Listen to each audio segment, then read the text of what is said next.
Hello my all dear students of fourth class. English के last video में हमने हमारा लेसन स्टार्ट किए थे, लेट्स ट्राई 1 और लेट्स ट्राई 2 कंप्लीट किए थे। Okay, today we are going to complete our let's try 3 and we are going to learn about onomatopoeic words. Okay, तो पहले हम देखते हैं कि लेट्स ट्राई 3 में जो क्वेश्चन आंसर है वो क्या है। How did Tina feel when the train was crossing the bridge. जब ब्रिज से ट्रेन क्रॉस कर रही थी तो टीना को कैसा फील हो रहा था। तो यहाँ देखेंगे आप लोग, she was very happy and in view of what she saw outside she did not have any words as she stared in amazement. जब वो ब्रिज क्रॉस कर रही थी तब वो बहुत ज़्यादा खुश थी और उसे जब वो बाहर देखी तो उसे समझ में नहीं आ रहा था कि वो क्या बोले।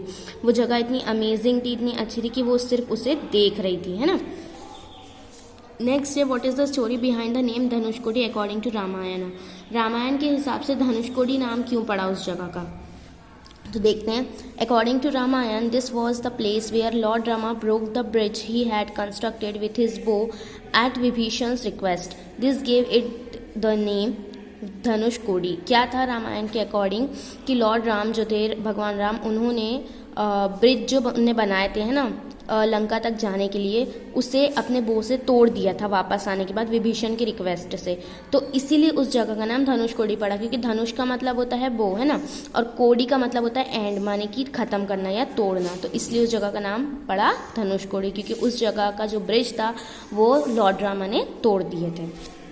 फिर next, why is Dhanushkodi considered a ghost town. उसे घोस्ट टाउन क्यों कहते हैं धनुषकोडी को, तो देखो, Dhanushkodi is considered a ghost town because a powerful cyclone in 1964 had completely ruined the once very active town. Only a few fishermen families and some ruins still remains. Dhanushkodi को ghost town यानी भूतिया जगह इसलिए कहा जाता है क्योंकि 1964 में वहाँ बहुत खतरनाक साइक्लोन आया था, है ना, और जिसने कि उस जगह को पूरे तरीके से बर्बाद कर दिया था, पूरे तरीके से उसे तहस नहस कर दिया था। सिर्फ कुछ फिशरमैन्स की यानी मछुआरों की फैमिली बची थी और वहाँ जो टूटी फूटी चीज़ें थी बस वो बची थी, है ना। तो इसलिए उस जगह को क्या कहा जाता है, घोस्ट टाउन। लास्ट क्वेश्चन है आपका, every part of the journey was unique. Why was this journey unique. ये जो जर्नी थी वहाँ का हर पार्ट यूनिक था, तो क्यों था। तो आंसर देखेंगे आप, every part of the journey was unique means in their journey they came to know about many interesting and amazing things. उस जर्नी का हर पार्ट यूनिक इसलिए था क्योंकि हर जगह वो जहाँ जा रहे थे वहाँ उन्हें बहुत ही ज़्यादा इंटरेस्टिंग और अच्छी अच्छी चीज़ें, अमेजिंग चीज़ें जानने मिल रही थी, पता चल रही थी, है ना। तो इसलिए ये जर्नी बहुत ज़्यादा यूनिक थी। अब आगे आप अपनी बुक में देखेंगे, यहाँ आपका दिया है ओनोमेटोपिक वर्ड्स। ओनोमेटोपिक वर्ड्स क्या होते हैं, तो अभी हम देखेंगे। Toot toot signal the train and we were off from the Madurai towards Rameshwar. तो यहाँ क्या बोल रहा है, ये जो वॉइस है टूट टूट, ये किसकी, ट्रेन की वॉइस है ना, ऐसा बता रहा है। तो से दीज वर्ड्स, अब ये वर्ड्स देखो, buzz, hiss, tick tock, crack. Do you know what the sound means. आपको पता है ये सारे यानी साउंड्स जो होते हैं इनके वर्ड्स कैसे आते हैं, मीनिंग्स कैसे, मतलब इनकी आवाज़ कैसे आती है, ऑफकोर्स हमको पता है। और यही वर्ड्स जो होते हैं वो ओनोमेटोपिक वर्ड्स कहलाते हैं। The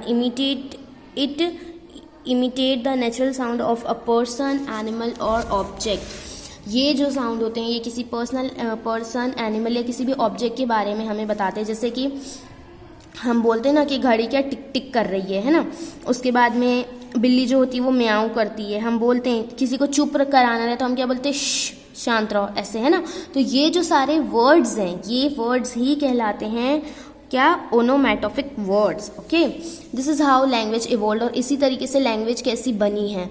remember the sound of baby makes. आपको पता है ना बच्चे कैसे बोलते हैं, यानी जब वो बिल्कुल छोटे रहते हैं तो वो माँ मैं कुछ भी का बोलते रहते हैं ना, तो वो माँ पा जो भी वो बोलते हैं उससे वर्ड्स बन गए।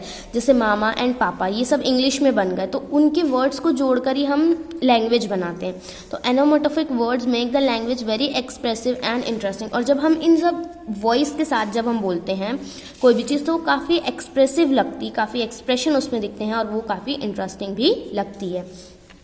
अ wormful arrived with a whoosh. In this sentence, whoosh represent the sound of a wormful. She sat down in hoof. In this sentence, hoof represent the sound of being grumpy and angry.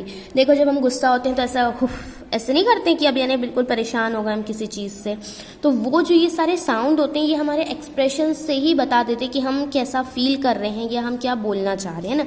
इसलिए ये sound जो होते हैं ये काफ़ी expressive होते हैं और ये साउंड कहलाते हैं क्या, ओनोमेटोपिक वर्ड्स। ये वर्ड, सॉरी साउंड नहीं, इन वर्ड से जो साउंड बनता है वो तो साउंड होता है, बाकी ये वर्ड जो होते हैं ये होते हैं ओनोमेटोफिक वर्ड। अब हमें यहाँ आपके लेट्स ट्राई 4 में मैच करना था। साउंड ऑफ ड्रिपिंग वाटर, पानी की आवाज़ कैसे आती है, ड्रिप ड्रॉप ऐसे आती है ना, तो वो। Sound of a car horn, car की हॉर्न कैसे होती है, हॉन्ग कहलाती है उसको, हम तो पीप पीप बोलते हैं ना, लेकिन वैसा पीप पीप नहीं होता है, वो हॉन्ग कहलाता है। Sound of a train, train कैसी होती है, क्लिक टिक क्लैक होती है। Sound of a door opening, जब दरवाज़ा खुलता है तो वो क्रीक करके आवाज़ आती, वो। साउंड ऑफ समथिंग ड्रॉपिंग, जब कोई चीज़ गिरती है तो फूटती तो उसे कहते हैं crash. Sound of a cat, cat कैसे करती है, म्याऊ। Sound of asking someone to be quiet, मैंने अभी आपको बताया था हम क्या बोलते हैं, ये बोलते हैं ना, तो वो। फिर now identify and underline the alliterative word, alliterative words आपको बताना था तो ड्रिप ड्रॉप और क्लिक टिक क्लॉक, ठीक है।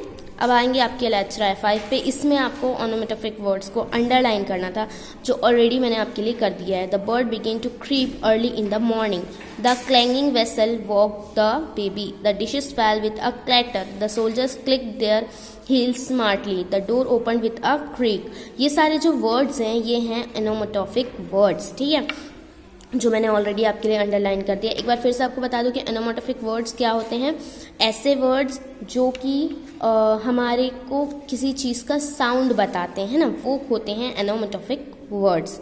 ओके, सो ये हमने आज पढ़े हैं, और जो क्वेश्चन आंसर्स मैंने आपको समझाई हूँ सिर्फ वो आप अपनी कॉपी में करेंगे, और जो ये हैं इनको आप सिर्फ बुक में ही कंप्लीट करेंगे, ठीक है। तो इसके आगे हम पढ़ेंगे हमारे नेक्स्ट वीडियो से। Till then bye all of you and take care and you all have to do your work, okay.